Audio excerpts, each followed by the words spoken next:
no better teachers than the mares when it comes to studying direction of movement and setting boundaries. The foal is not born with the knowledge to stay near mom and to stay at her shoulder. This picture of the newborn foal moving in unison with mom develops through mom's instruction. She places the foal where she wants her to be and then tells her she's right. The partnership forms as a result of her instruction. The foal learns her place of safety. Mom tells her to stand still. As long as she stands, mom does nothing. The foal turns her head and moves 1 foot over. Mom pushes her back over and tells her again to stand where she is. She can't move until mom tells her she can. This is a very important component in our interactions with the horse.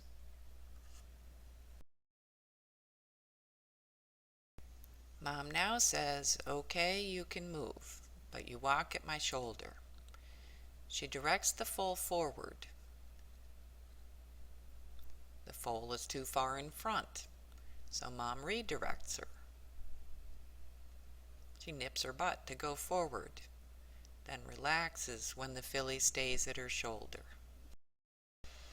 The filly would love to go for a run, but mom vehemently says no, blocking her, turning her, insistent in her placement of the foal.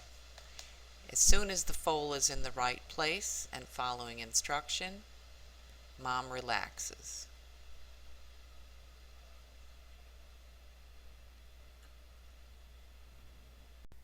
The foal learns to look to mom for her instructions.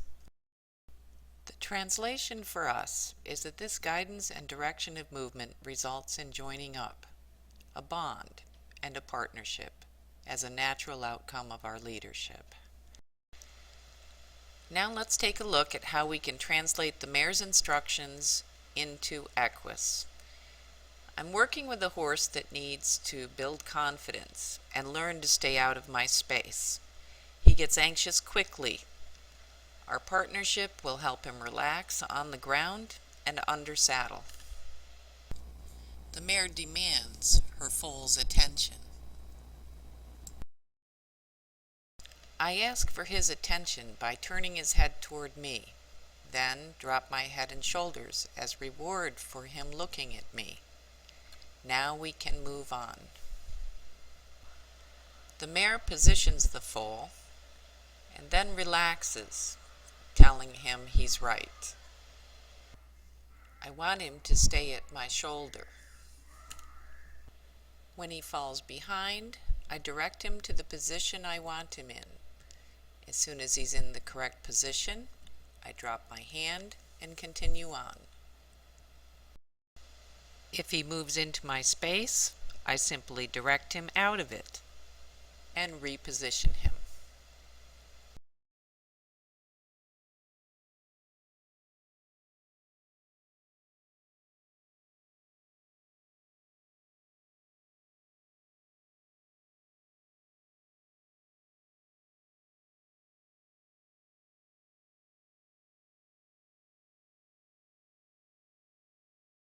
It takes only 1 or 2 more practices and he steps right off with me. When the foal doesn't move forward, then a little nip may be added, a nip of encouragement to step forward.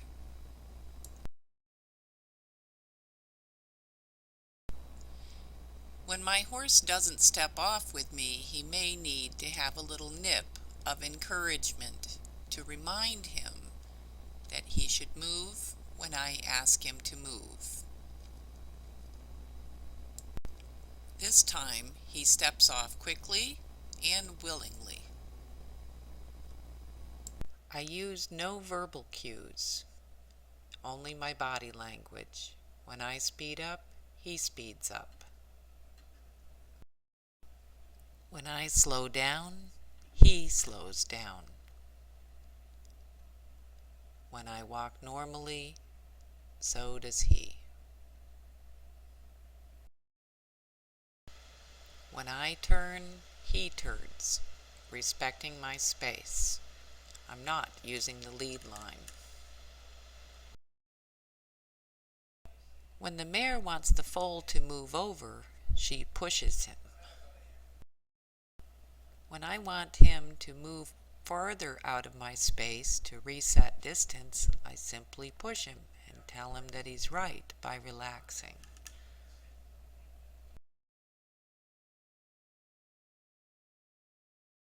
He's a little confused at the new distance, so I have to help him out by repositioning him again, then telling him to move over. This time I don't have to touch him, I can just wave at his shoulder. Without verbal cues or lead line pressure, this horse clearly understands my body language. It's about trust, respect, and safety in the bond between the mare and foal partners. A partnership forms as a result of clear communication and direction of movement. Using the Equus translations from the mare, this horse joined up with me in about 20 minutes. He's relaxed and willing to be with me and following every movement. Now we're ready to begin our work under saddle.